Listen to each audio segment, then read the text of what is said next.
Subscription کے button کو دبائیے اور ساتھ بیل آئیکن پر کلک کیجیے تاکہ آپ کو تمام ویڈیو فوراً مل سکیں۔ اس ویڈیو پسند آنے کی صورت میں اسے لائک، کمنٹ اور شیئر کرنا مت بھولیں۔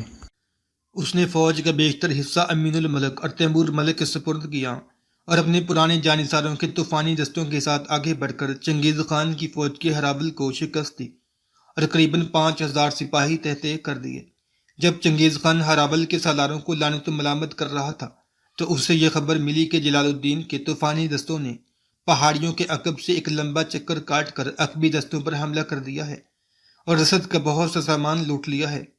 مٹھی پر جماعت کے ساتھ جلال الدین کی ان کامیابیوں نے اس کی فوج میں پھر ایک نئی روح پھونک دی، لیکن تاتاریوں کی قوت کا صحیح اندازہ کرنے کے بعد جلال الدین نے یہ فیصلہ کیا کہ دریائے سندھ تک پیچھے ہٹتا جائے گا اور اس دوران میں اسے ایک تو مزید تیاری کا موقع مل جائے گا، دوسرے عقب سے چھاپا مارنے والی فوجیں آئے دن تاتاریوں کے نقصانات میں اضافہ کر کے انہیں پہاڑوں کی اسلامت ناہی سلسلے میں اور آگے بڑھنے کا فیصلہ تبدیل کرنے پر مجبور کر دیں گی، اور پسپائی کی صورت میں چنگیز خان کا انجام شیگی توتو سے مختلف نہ ہوگا۔ صحرائے گوبی کا گرگ بارہ دیدہ ان خطرات سے بے خبر نہ تھا۔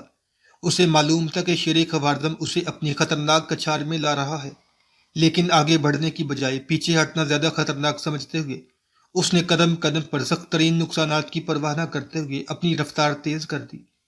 جلال الدین نے امین ملک اور تیمور ملک کو حکم دیا کہ وہ فوراً مستقر کو چھوڑ کر اپنی فوجیں مشرق کی طرف لے جائیں اور خود 8000 جان بازوں کے ساتھ تاتاریوں کی رفتار کم کرنے کی تدابیر سوچنے لگا۔ ایک صبح تاتاری جب سورج کے سامنے سربستیوت تھے، جلال الدین نے ایک پہاڑ کے عقب سے نمودار ہو کر ان کے لشکر کے بائیں بازو پر حملہ کر دیا، اور جب تک دوسری وادی سے کلب لشکر کے سپاہی بائیں بازو کی فوج کی مدد کے لیے پہنچے، جلال الدین 3000 تاتاریوں کو موت کی گھاٹ اتار کر پہاڑیوں میں غائب ہو چکا تھا۔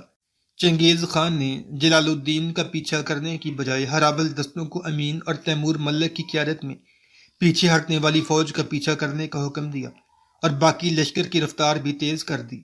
جلال الدین کو ایک اور موقع ہاتھ آیا اور اس نے دوپہر کے وقت عقب میں نمودار ہو کر رسد کے دستوں پر حملہ کر دیا، لیکن عقب کی افواج رک کر مقابلہ کرنے کی بجائے مدافعانہ جنگ لڑتی ہوئی آگے بڑھتی گئیں۔ جلال الدین نے رسد کے سامان سے لدے ہوئے خچر منتشر کر دیے اور دور تک تاتاریوں کا پیچھا کر کے ان پر تیر برساتا رہا۔ بالاخر تیسرے پہر اس نے فوج کو روکنے کا حکم دے کر ایک افسر سے کہا، خدا خیر کرے، مجھے معلوم ہوتا ہے کہ امین ملک حماقت کر بیٹھا ہے۔ اس نے تاتاریوں کے ہراول دستے کو دیکھ کر میرے حکم کے خلاف ان کے ساتھ لڑائی شروع کر دی ہے، ورنہ عقب میں میرے حملے کے باوجود تاتاریوں کے نہ رکنے کی وجہ اور کیا ہو سکتی ہے؟ ترک افسر نے جواب دیا، امین ملک اتنا بیوقوف نہیں، اور اگر ہو بھی تو تیمور ملک جیسا جہاں دیدہ سپاہی اس کے ساتھ ہے۔ سلطان نے کہا، لیکن تاتاری سامان رسد کے ایک خچر کو 100 سپاہیوں سے زیادہ قیمتی سمجھتے ہیں۔ آج انہوں نے مڑ کر بھی نہیں دیکھا۔ اس سے دو ہی باتیں ظاہر ہوتی ہیں، امین ملک نے یا تو ان کے ساتھ لڑائی شروع کر دی ہے اور یا وہ ان کے نرغے میں آ چکا ہے۔ ہمیں ان کی مدد کو فوراً پہنچنا چاہیے۔ جلال الدین کے خدشات صحیح ثابت ہوئے۔ چنگیز خان کے ہراول کے چند دستوں نے قریباً 20 کوس یلغار کے بعد امین ملک کے لشکر کو جا لیا۔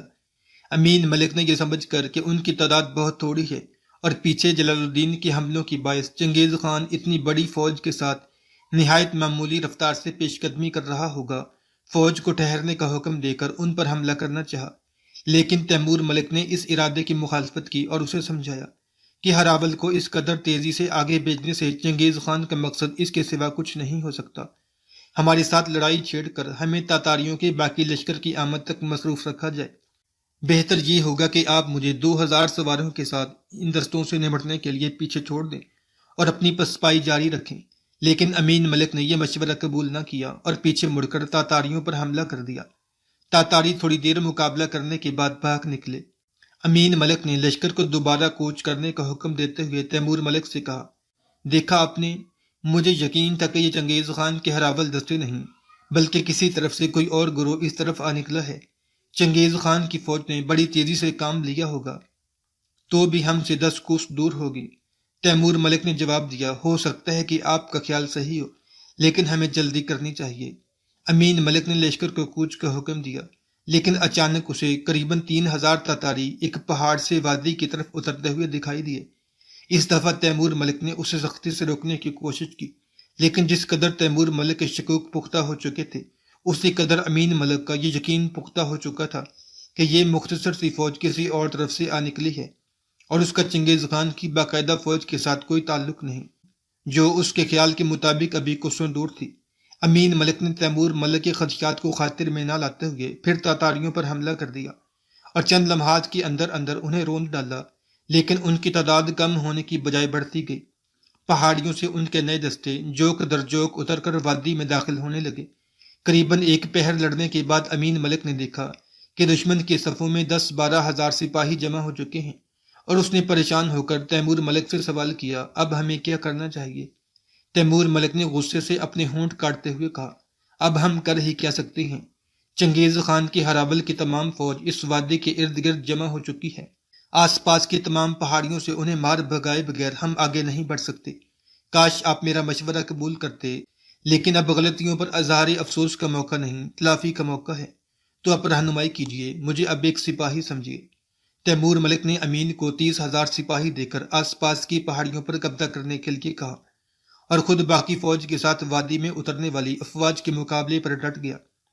عصر کے قریب یہ وادی اور آس پاس کی پہاڑیاں تاتاریوں سے خالی ہو رہی تھیں، لیکن اس عرصے میں چنگیز خان کی باقاعدہ فوج پہنچ گئی۔ امین ملک نے اپنے 30,000 سپاہیوں کے ساتھ ایک پہاڑی سے اتر کر دوسری وادی میں چنگیز خان کے لشکر کے دائیں بازو پر حملہ کر دیا، اور اس کا یہ حملہ فتح کی خواہش سے زیادہ اپنی غلطی کی تلافی کے لیے تھا۔ دوسری وادی میں جہاں تیمور ملک لڑ رہا تھا، چنگیز خان مقدمۃ الجیش کے ساتھ خود پہنچ گیا۔ تیمور ملک نے ڈٹ کر مقابلہ کیا، لیکن تھوڑی دیر چنگیز خان کی میسرہ کی فوج بھی اس وادی میں داخل ہو چکی تھی۔ تیمور ملک شام کی تاریکی سے فائدہ اٹھانے کی امید میں لڑتا رہا۔ دوسری وادی میں امین ملک کے پاؤں اکھڑ چکے تھے، لیکن اچانک جلال الدین کے پہنچ جانے سے بچے کھچے سپاہیوں نے بھاگ نکلنے کا ارادہ ترک کر دیا اور جان توڑ حملے کرنے لگے۔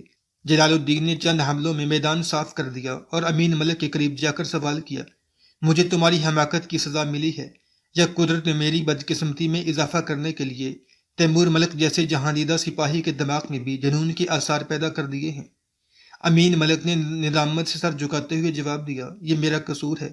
تیمور ملک نے مجھے منع کیا تھا، میں نے اس کا کہا نہ مانا۔ مجھے یقین تھا کہ تاتاری بہت دور ہوں گے۔ خدا ہر انسان کو تمہارے جیسے احمقوں کی دوستی سے محفوظ رکھے۔ اب میں تمہیں ایک کام سونپتا ہوں، تم فوراً غزنی کی طرف روانہ ہو جاؤ اور میرے بیوی بچوں کو لے کر کسی محفوظ مقام کی طرف نکل جاؤ۔ اہل شہر کو بھی یہ مشورہ دو کہ وہ ہندوستان کی سرحد کی طرف نکل جائیں۔ جلال الدین نے اس وادی میں رہی صحیح فوج کو منظم کر کے چند پہاڑیاں عبور کرنے کے بعد تیمور ملک سے نبرد آزما ہونے والی فوج پر حملہ کر دیا، اور تیمور ملک کے ارد گرد گھیرا ڈالنے والی صفوں کو درہم بھرم کرتا ہوا اس کی فوج سے جا ملا۔ جب شام کی بڑھتی ہوئی تاریکی میں کسی کو دوست اور دشمن کی تمیز نہ رہی، جلال الدین ایک طرف زوردار حملوں سے میدان خالی کرتا ہوا قریباً 8,000 سپاہیوں کے ساتھ وادی سے نکل گیا، لیکن چنگیز خان کے حکم سے تاتاریوں نے اس کا پیچھا نہ چھوڑا۔ رات کے وقت اس کے کئی سپاہی گھوڑے زخمی ہونے کی وجہ سے پیچھے رہ گئے اور کئی بھٹک کر ادھر ادھر نکل گئے، اور بعض نے مایوسی کی حالت میں اس کا ساتھ چھوڑ دیا۔ صبح تک اس کے ساتھ صرف 6,000 سپاہی رہ گئے۔ طاہر کے ساتھیوں میں سے اکثر شہید ہو چکے تھے۔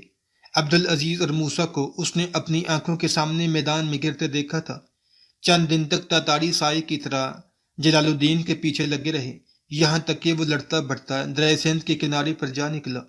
ایک صبح جلال الدین اپنی مختصر فوج کے ساتھ ایک ایسی چٹان پر کھڑا تھا جو 3 اطراف سے تاتاریوں کے محاصرے میں تھی اور چوتھی طرف تقریباً 30 فٹ نیچے دریائے سندھ ٹھاٹھے مار رہا تھا۔ چنگیز خان کا حکم تھا کہ جلال الدین کو ہر قیمت پر زندہ گرفتار کیا جائے۔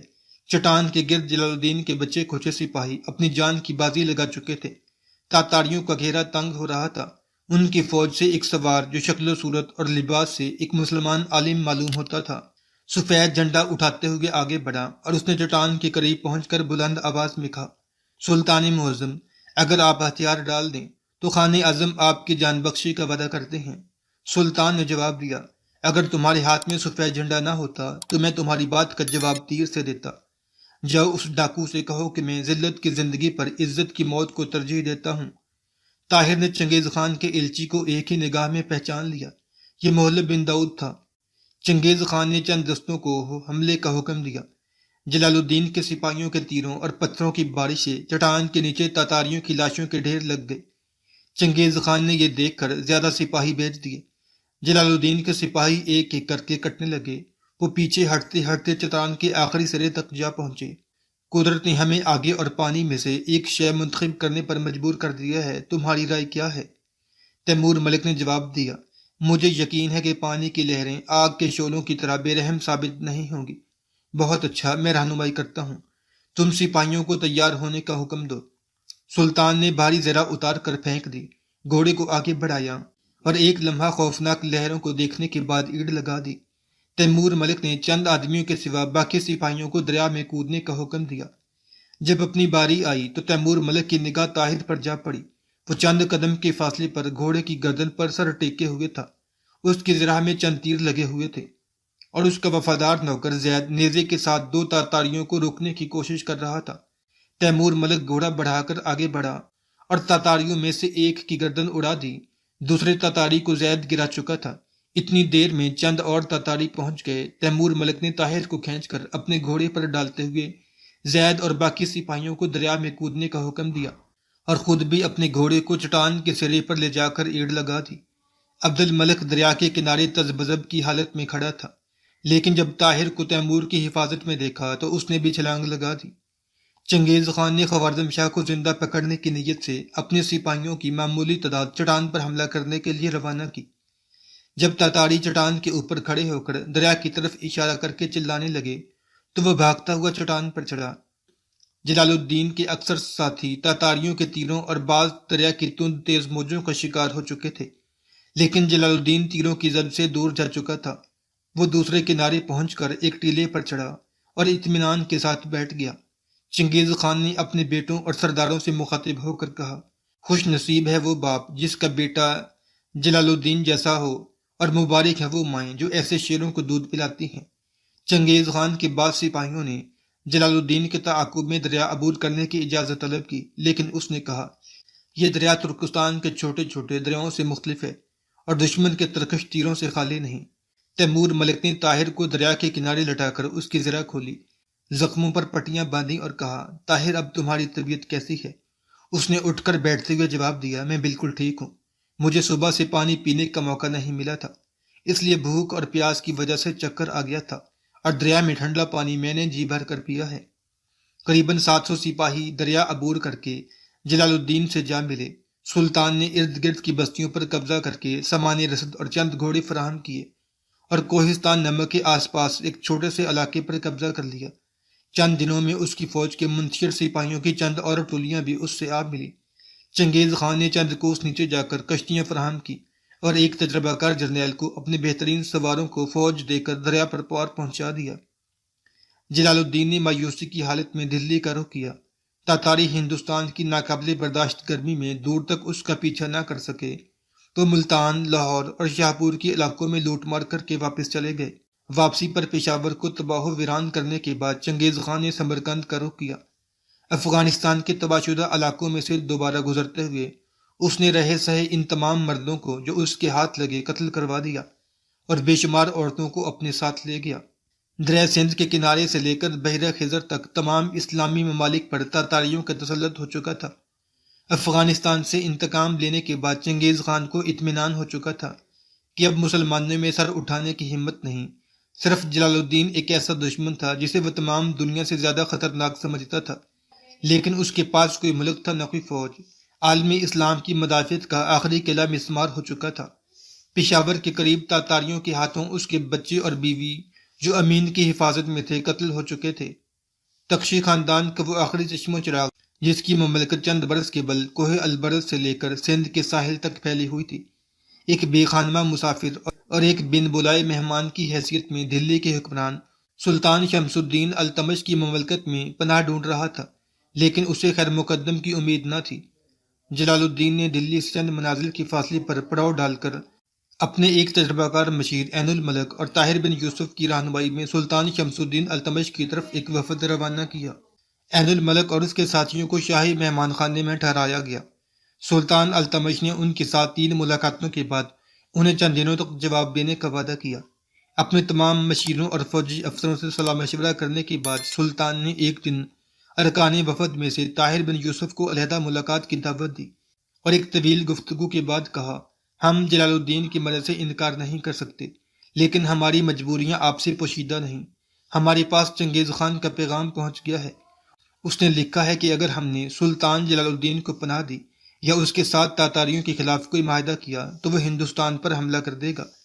ہم ایسی دھمکیوں کی پرواہ کرنے والے نہیں۔ تاہم سلطان جلال الدین کو اس بات کا احساس ہونا چاہیے کہ اس ملک میں مسلمانوں کی آبادی آٹے میں نمک کے برابر ہے۔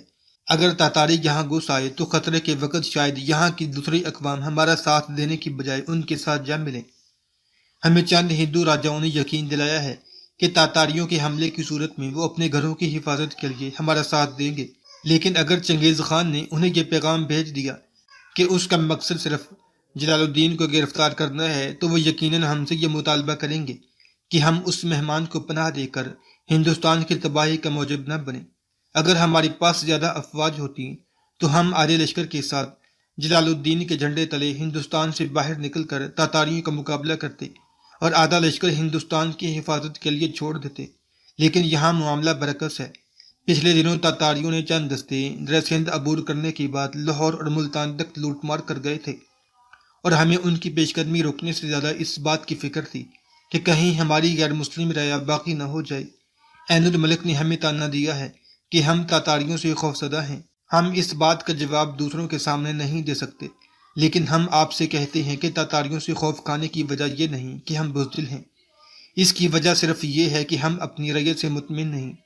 طاہر نے پوچھا، تو کیا میں سلطان جلال الدین کے پاس یہ جواب لے جاؤں کہ آپ کو ان کا ہندوستان میں ٹھہرنا منظور نہیں؟ نہیں، آپ نے ہمیں غلط سمجھا۔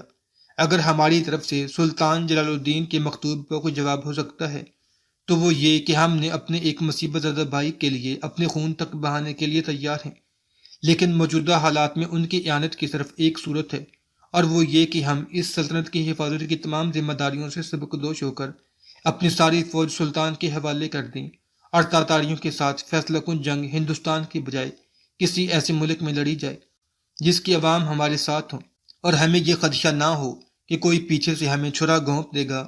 ایسی صورت میں نتیجہ اگر ہمارے حق میں ہو تو ہم ہندوستان کو ایک بار کھو کر بھی دوبارہ حاصل کر سکیں گے، اور اگر ہمیں شکست ہوئی تو اس کا لازمی نتیجہ یہ ہوگا کہ دوسرے ممالک کی طرح ہندوستان کو بھی کھو بیٹھیں گے۔ طاہر نے کہا، ہم نے ہندوستان کی وسعت سے آپ کی فوجی قوت کا اندازہ لگایا تھا۔ سلطان جلال الدین کی جنگ اپنے لیے نہیں، تمام اسلامی دنیا کے لیے ہے۔ وہ کبھی یہ گوارا نہیں کریں گے کہ یہ ملک جو ترکستان، ایران اور افغانستان کے لاکھوں بے خانمہ لوگوں کو پناہ گاہ بن سکتا ہے، مسلمانوں کے ہاتھ سے نکل جائے۔ دریا سندھ کے کنارے ان کی لڑائی تاتاریوں کو ہندوستان کے دروازے پر روکنے کے لیے تھی۔ خراسان اور ایران میں ان کی جنگیں عراق، شام اور مصر کی حفاظت کے لیے تھیں۔ ہمارا مقصد ایک ہے، اور وہ یہ کہ ہم اپنے کھوئے ہوئے ممالک دوبارہ حاصل کریں اور رہے سہے آزاد ممالک کو تاتاریوں کی غلامی سے بچائیں، اور اس مقصد کے حصول کا راستہ بھی ایک ہے، اور وہ یہ کہ ہم جمنا کے ساحل سے لے کر جبل الطارق تک ایک قطار میں کھڑے ہو جائیں۔ ہمارا ہر ملک اس اجتماعی جدوجہد میں اپنی استطاعت کے مطابق حصہ لے۔ سلطان جلال الدین کا یہ خیال تھا کہ وہ آپ کے تعاون سے ہندوستان کو اپنی سرگرمیوں کو مرکز بنا کر ایک بار پھر تمام اسلامی سلطنتوں کو دعوت دیں گے۔ اگر عالم اسلام نے ان کی دعوت پر لبیک کہا تو بہت تھوڑے عرصے میں یہاں سپاہی جمع ہو سکتے ہیں۔